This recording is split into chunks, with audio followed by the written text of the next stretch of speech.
दोस्तों क्लास 10 में प्रतिबिंब के ऊपर जो है एक दो ऑब्जेक्टिव पूछता है। ठीक है, सबसे पहले प्रतिबिंब के बारे में जानते हैं। प्रतिबिंब जो है दो प्रकार का होता है, एक रियल इमेज और वर्चुअल इमेज यानी वास्तविक प्रतिबिंब, और दूसरा काल्पनिक प्रतिबिंब।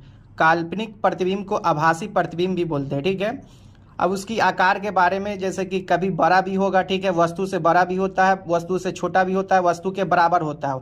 वो दर्पण के ऊपर है, कौन सा दर्पण में क्या होगा। ठीक है, एक बात याद रखिएगा आसानी के तौर पर, ताकि आपका माइंड में जब भी कुछ काल्पनिक बोले या वास्तविक बोले, ठीक है, तो उसमें कुछ उल्टा फुल्टा ना हो सके। जब भी काल्पनिक की बात करें, ठीक है, जब भी काल्पनिक की बात करें यानी आभासी की बात करें, तो हमेशा जो है जो प्रतिबिंब बनता है वस्तु के सीधा बनता है। जैसा रहेगा वस्तु, जैसे ये कलम है, ये देखिए इसका प्रतिबिंब जो बन रहा है ना, सीधा जैसे इसी साइड से बनेगा। ठीक है, काल्पनिक जब भी प्रतिबिंब बनता है तो वस्तु सीधा बनेगा। ठीक है, और वास्तविक बनेगा जब भी, तो उसका उल्टा। वास्तव में जब भी होता है ना तो वो उल्टा। ठीक है, तो वास्तविक का मतलब होता है रियल, यानी सचमुच जो बनता है प्रतिबिंब सचमुच जाता है। ठीक है, और काल्पनिक का मतलब जो हम इमेजिन करते हैं, ठीक है, वो कल्पना करते हैं सिर्फ। ठीक है, कि ये अगर इसके पार मान लीजिए पेज है यहाँ पे, ठीक है, पेज ना रहता तो इसके पार जो है कलम चला जाता है। ठीक है, मान लीजिए इसकी छाया देखिए, हमारी हाथ की छाया यहाँ है, अगर ये मान लिए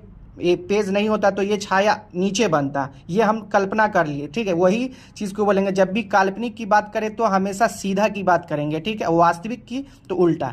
जैसे उत्तल दर्पण द्वारा बना प्रतिबिंब कैसा होगा, तो हमेशा याद रखिएगा हमेशा काल्पनिक होगा। आज जैसे ही काल्पनिक आएगा तो क्या करना है, सीधा पे टिक मारना है। ठीक है, ऑप्शन में कभी काल्पनिक रहेगा और उल्टा रहेगा। ठीक है, उत्तल दर्पण पे पूछे तो याद रखिएगा काल्पनिक बोले तो सीधा, और हमेशा वस्तु से छोटा होगा। ठीक है, देखिए ये वस्तु है, इसका जो प्रतिबिंब बन रहा है वो हमेशा देखिए तो हमेशा होगा छोटा, हमेशा इससे हमेशा छोटा होगा। ठीक है, और हमेशा दर्पण के पीछे, ये दर्पण है इस साइड से, देखिए ये या इस साइड से क्या है, दर्पण है, इस साइड से रफ है, तो ये दर्पण है, दर्पण के पीछे बनेगा। ठीक है, प्रतिबिंब हमेशा कहाँ बनेगा, दर्पण के पीछे बनेगा। ठीक है, और हमेशा F और P के बीच, F का मतलब है मुख्य फोकस और P का मतलब होता है ध्रुव, यानी F और P के बीच बनेगा। ठीक है, प्रतिबिंब हमेशा F और P के बीच बनेगा। ठीक है, उससे और कुछ ऑब्जेक्टिव है, धनात्मक और ऋणात्मक की बात करेगा, जैसे फोकस दूरी, ठीक है, वक्ता त्रिज्या, वक्ता केंद्र, वस्तु की दूरी, प्रतिबिंब की दूरी। जैसे प्रतिबिंब की दूरी यहाँ देखिए, ये है प्रतिबिंब की दूरी। ठीक है, और ये ऑब्जेक्ट है, वस्तु है, तो वस्तु की दूरी को यू से बोलते हैं,